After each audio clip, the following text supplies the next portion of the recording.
Carolyn, can you briefly describe Nick professionally? That's kind of impossible. He's extremely passionate about geology, I can tell you that. It basically is the tick of his life. Well, Carolyn's my rock. He's a beer drinker, I'm a wine drinker. I like motorcycles, she hates them. Yeah. Nick, Carolyn, what do you teach to your son and daughter? Just to be very open to what they love doing themselves. Certainly a respect for the planet is something that we have instilled in them, but we've been hands off with them.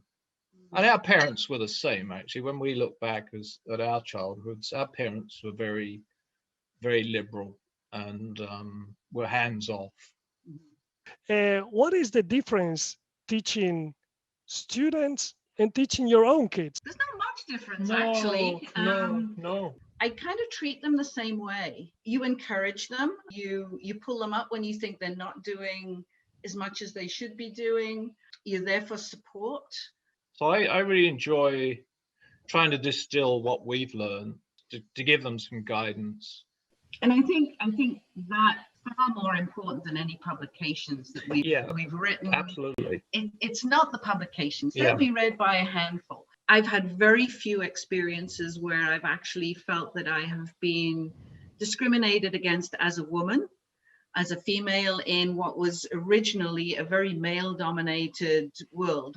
Probably the worst experience I had was when we worked in Australia the first time, and some of the geoscientists would not take me in the field, would not talk to me directly. They pass everything through Nick.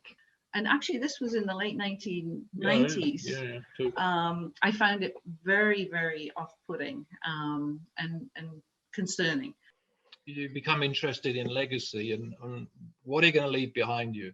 I think the outreach component is becoming more and more important, touching people, the new generation. And I think that's more important than the research side of it. And geology really is an easy sell. Why aren't we better at it? Because it's so exciting.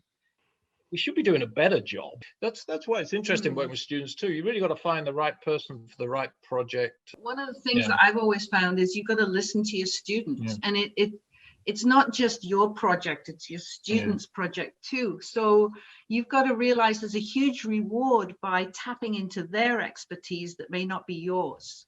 You have to listen to your students and you have to be aware of what their interests are, where their passions lie, because if you can tap into their passions and their expertise, you're on a winner. And that's the fuel that keeps you going, really, because you get students that come out of nowhere and they are fantastic. I think that's what keeps you going and why retirement it's going to be tough because you don't have that stimulation. And I think storytelling is the most important part of teaching, actually. It's packaging information in a parcel that it has a beginning, a center, and an end. And it seems relevant to the person that you're talking to. So I think storytelling is probably the most important element of what we do. Take up opportunities when they arise. And so you take that opportunity, but that leads to other opportunities. It's almost like a chain reaction. Things happen. Don't ever think that we've really controlled our careers.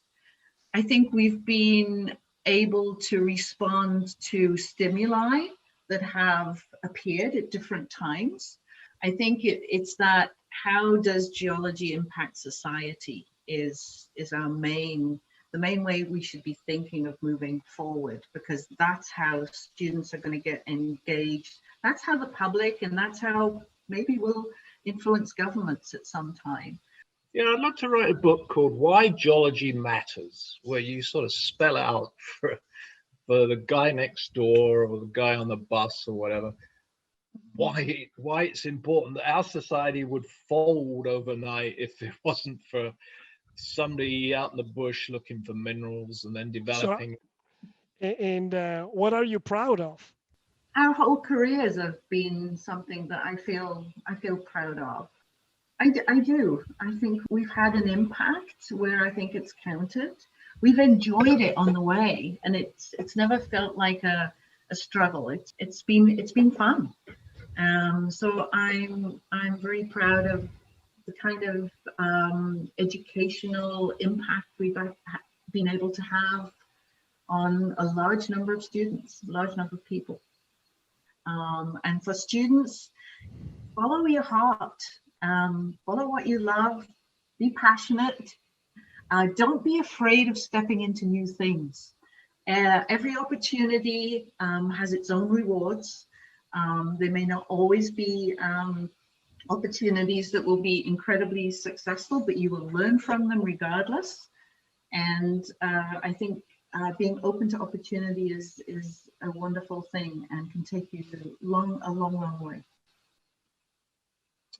Yeah, I would simply emphasize what I said before. I think life is short.